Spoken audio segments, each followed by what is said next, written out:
Lions TV, this is your post-match analysis video for yesterday's 3-1 defeat to Norwich City on the road on a Sunday. Early kick-off, 12 o'clock on the telly. And my God, we did not do ourselves justice yesterday at all. I think, looking at it as a neutral, as I said, on paper, that if you saw the result, you wouldn't be too surprised. I wasn't going up there expecting to tear trees down. But I think it runs a lot deeper now, looking at that yesterday, than the result. It could have been a lot worse. The result definitely doesn't tell the true picture. As always, let's start by taking a look at the 11 that the gaffer picked to start the match. Okay, so when I saw the team lineup, I actually thought, do you know what, not bad. I said during the week on the podcast the team I would play, and it wasn't a million miles away from that. He went Sarkic in goal, 4 at the back, Danny McNamara, Joe Bryan was injured with concussion, and Murray Wallace played left back. Hudson Coop centre halves, Billy Mitchell alongside George Saville, Casper De North also missed the match with a slight injury, and then Zian Fleming in a 10 with Watmore one side, Romain Esse, a lot of people crying out for him to start on the right, and up front Kevin Nisbet. Okay, let's start with the team lineup. Like it on paper, however, I do think that if we had gone 5 at the back, and I think if we went 5 at the back away from home, as we had done for a long time under out, and we have had a lot of success with it, we would have been a lot better off. I feel we opened up and exposed ourselves in the wrong match, in the wrong situation. 4 at the back at home all day long. Gary Rowett, and I'm going to do a reaction video to his post-match press conference later in a separate video. I just think that he's only got to look at the results he's had in his time at Millwall. You know, 1-0 wins, not always flattering performances, but if you go away from home, it's all about the result. And we've got plenty of 1-0 wins or wins under Rowett away from home. Countless times, Preston away just pops into my head. For one, a really good 1-0 win up there a couple of years ago. You know, Preston away, beat them last season, 4 at the back. He changed the formation sort of towards the end of that game. But look, countless 1-0 wins. Swansea away, 1-0 win. You could go on all day. So I just feel that he's got it round the wrong way. You know, be a bit more defensive away from home. Go 5 at the back, because we know if teams come at us, then we can pick them off on the break. And we're better at that, as opposed to if we're at home and a team sits, we've got to attack them. And that's when we struggle, because we seriously lack ideas, invention, pace, togetherness, continuity, shape. Everything that a team needs to attack to do, we do not do. So I feel that he sort of got it wrong. He got it the wrong way round. Should have gone 4 at the back last week at home to Bristol City. I think if he plays that team that he started at Norwich, we go on and win the game against Bristol City. I feel if he had gone 5 at the back, and if he had played maybe even, and I'm just going with what we got, I don't think he's a good player, but Vogel, Sammer, and maybe if Honeyman was fit, those players in the wide areas to tuck back in. Romain Esse, love him, brilliant talent, and I'm not going to have a pop at him because he's a young player. I think, for me, yesterday, you've seen why maybe, again, especially away from home, he shouldn't be starting matches, because Esse comes on and Maku comes on when, and it's happened for a long time. Tyler Bury used to do it. They bring these players on when maybe we're chasing a goal, or we need to get back in the game, or a team's defending the lead and they're sitting against us, and they get the opportunities to get on the ball and get out of these teams. Romain Esse would have had to do a completely different side to his game yesterday. Maybe a side to his game he hasn't developed yet, because he's very young and he's a brilliant talent. But I feel that yesterday that was a stretch too far for him. You know, he had to do a lot of defending, and he didn't know how to do it, and he looked a little bit out of his depth. But look, not just him. He tried to get on the ball and he still tried to hurt the opposition. Don't have a problem with him, but I just feel that Rowett threw him to the walls a little bit yesterday by starting him. We've all been calling for him to start, so I may be wrong on that one. I don't know. Let me know what you think in the comments. But I just feel that, you know, Amaku is best used for now. You know, look, again, start him at home when a team is going to sit back. Don't do it against a really good side in Norwich. And look, they was a really good side. And I spoke to my mate earlier and he was like, well, what the fuck was you expecting? You think we're going to go out there and win? And I said, no, of course I didn't. Don't be silly. But then I thought, you know, why am I saying that now? It's because I've become accustomed to the Rowett way. Why am I accepting going up there expecting defeat? They're a good side, Norwich, and they would have the ball for long periods. They do play very nice football. And let's be honest, they're sort of, you know, we never get results up there. I think it's 55 years. We rarely get results at home against them. They are, whether we like to admit it or not, a little bit, you know, a level above us, if you like. They're always bouncing between the champ and the Premier League. As I said in my preview show, they had a year off last season, but they look like they're firmly back on track. Very good side, very good manager, and they play quick, passing, attacking football between the lines. Players passing and then moving on into better areas.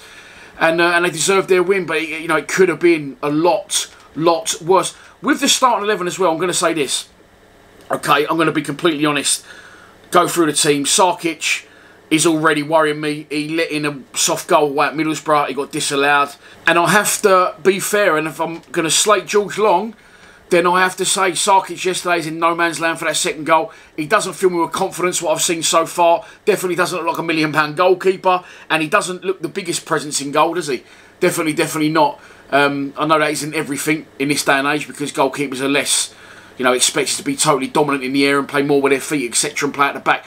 I'm hoping, and I'm pretty sure it's just early days for him, and he's just finding his feet. We've had good reports back from Birmingham fans, from Stoke fans, where he spent time on loan, and I expect him to be fine. It's going to hurt me now to say some of the following stuff that I'm going to say, but I'm going to be completely honest. Murray Wallace finished. Danny McNamara's confidence absolutely shot to pieces. Needs to come out of the side for his own good. Hutchinson and Cooper. Coop's got a good early block in. I'll always back Cooper and always back Hutch. Hutchinson's nearly 33 years old now. And I feel that him along with Cooper, it's doable at the minute, you know, but we definitely need to look to invest in a £5 million centre-halves. People saying, why can't Cooper and Hutchinson, why can't they play at the back? Well, because they are what they are and they're not going to change now. If we want these players that are, one, great defenders, and two, can play at the back, that is going to cost us money we possibly don't have. Billy Mitchell, again, you'll go, you defend him, you know him. Billy Mitchell is a very good footballer playing in a very bad footballing side. He passes backwards, yes, quite a bit. He does try and go forwards, but there is no movement. A very simple starting point in football is you pass and you move. You do the little drills when you're a kid in the little boxes. You don't stand still. You're on your toes, you pass, and then you move into a different area. We have no movement in front of him. And Billy Mitchell is a footballer that wants to keep the ball. Believe me, in my opinion, if Billy Mitchell was in a very good side like Norwich, he'd be a fantastic, appreciated player. Okay? He doesn't get the opportunity to pass the ball forward. He looks up, no one's moving in front of him, and he can do it. He's picked out some good passes, but there's nothing in front of him. There's no ideas going forward. There's no patterns of play. There's no players passing and moving beyond. And that's, you know, that's down to the manager. George Saville, you know, again, experienced player now in this team. Does well, I think, you know.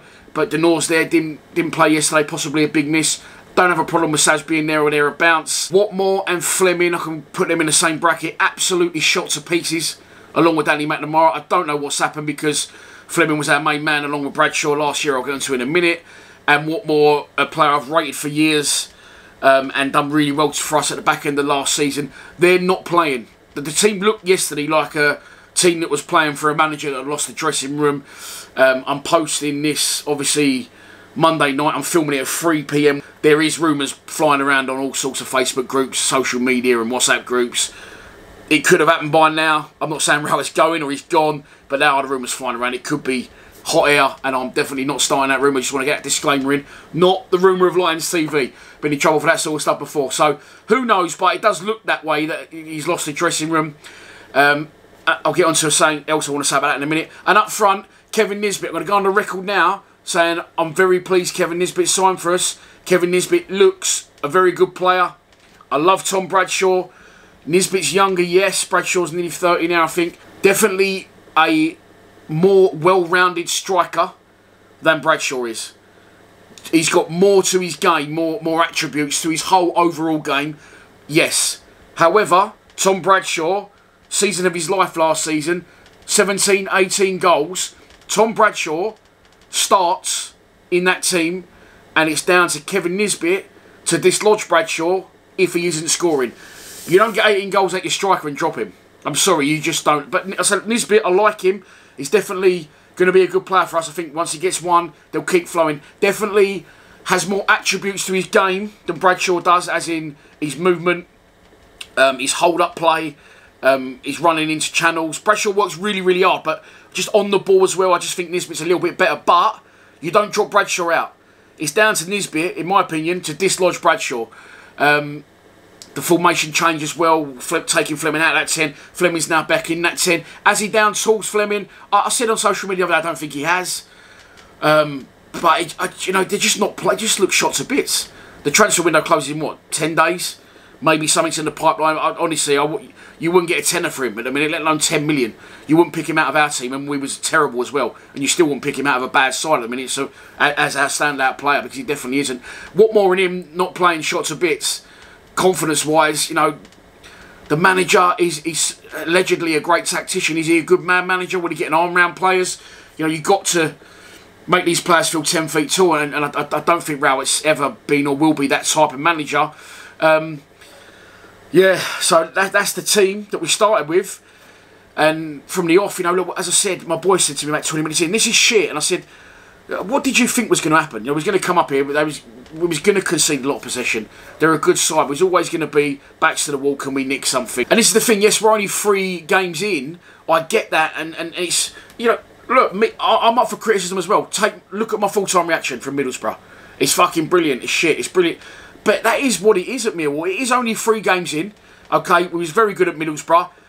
Are they as good as they was, though? That remains to be seen. Was it that much of a good result? And away win at any club in this division is a good result. That's not what I'm getting at. More, you know, they're not the force we maybe thought they was. They really struggled against Huddersfield. They got battered by Coventry.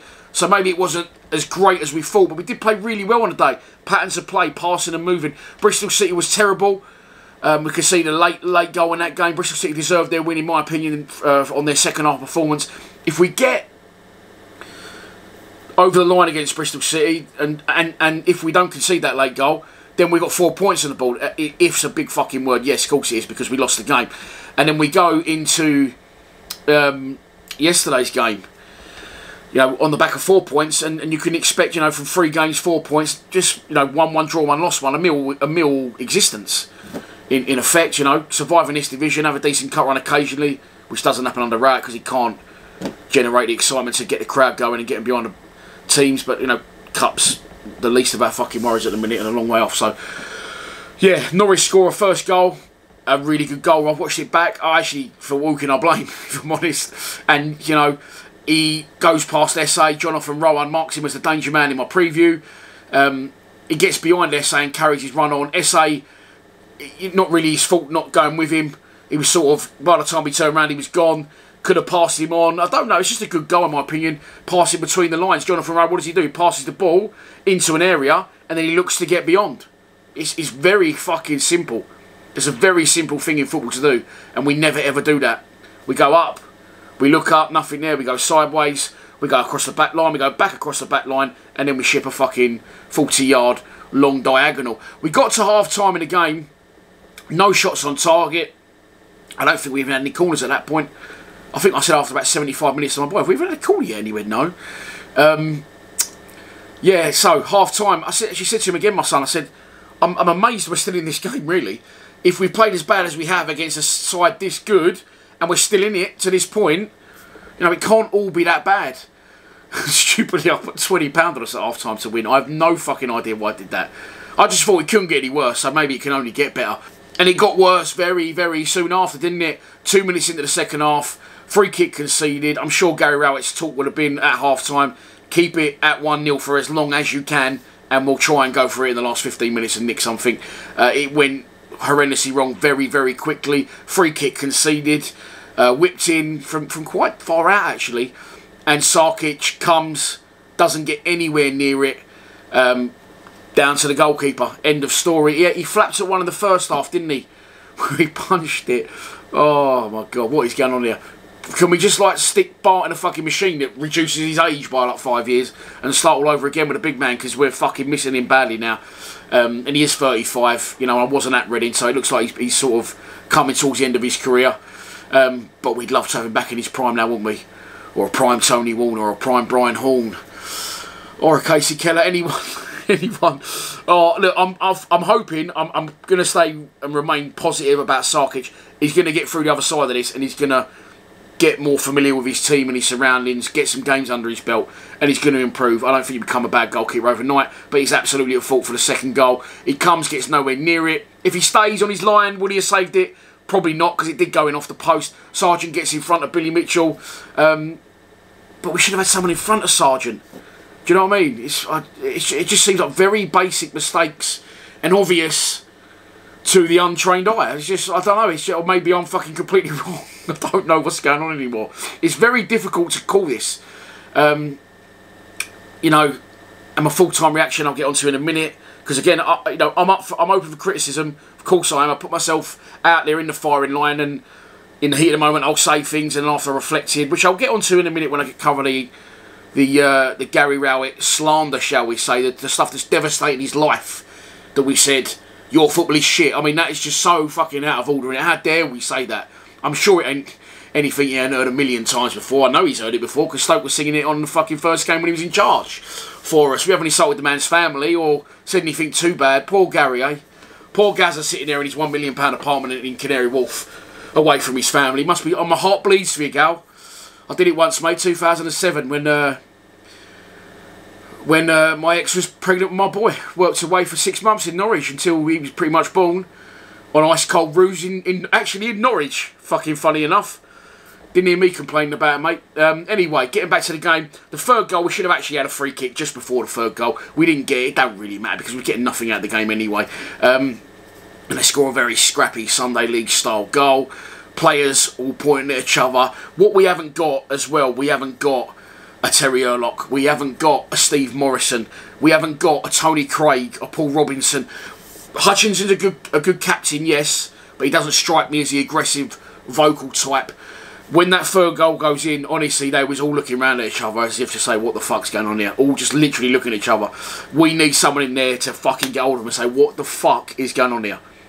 This is Millwall Football Club. We may not be the best team in the fucking world, but we fucking pride ourselves on our aggression and our fucking desire and what this football club means to the fans. And we fucking get with each other and we fucking go in together. We're at war. Because they just look like they just wanted out of there, all of them. And as I said, they look like they was playing for a manager that had lost the dressing room. Then the chants start.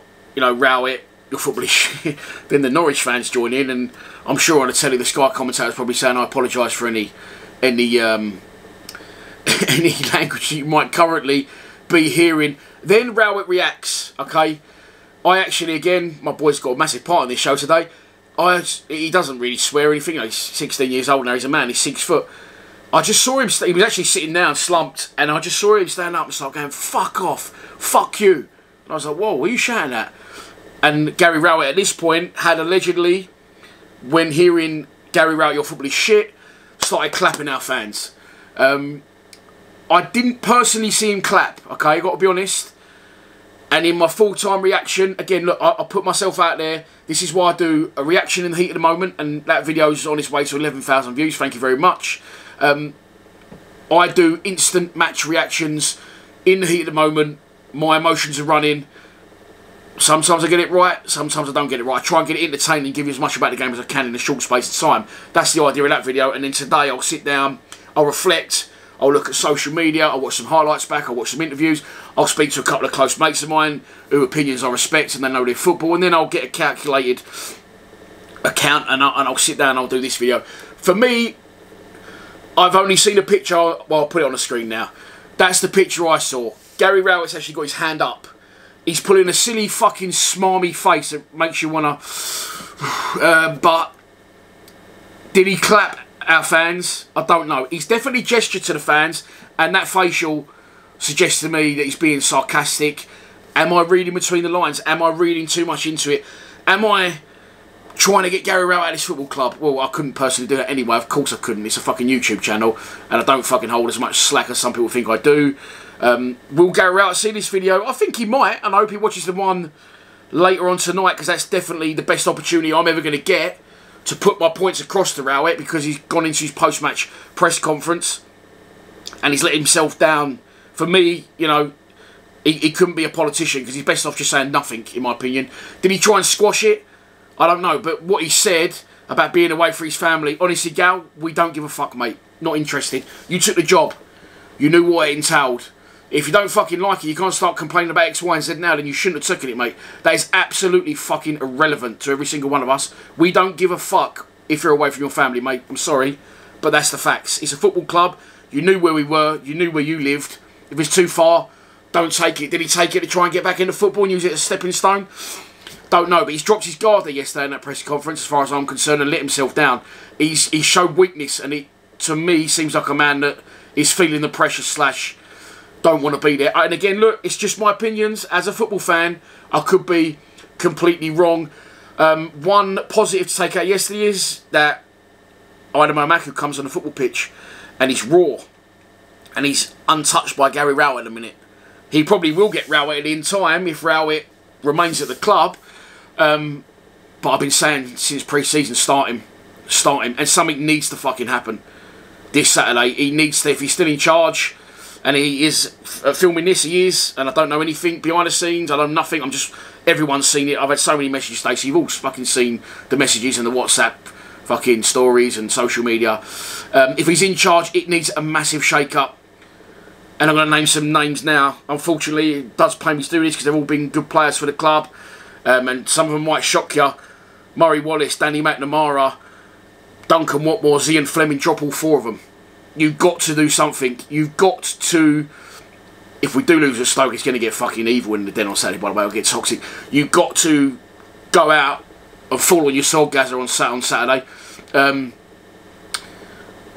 You've got to go all out. You've got to take the game to Stoke in a minute, looking like a fucking very good side as well. New striker up front, scored 4 goals in 4 for them.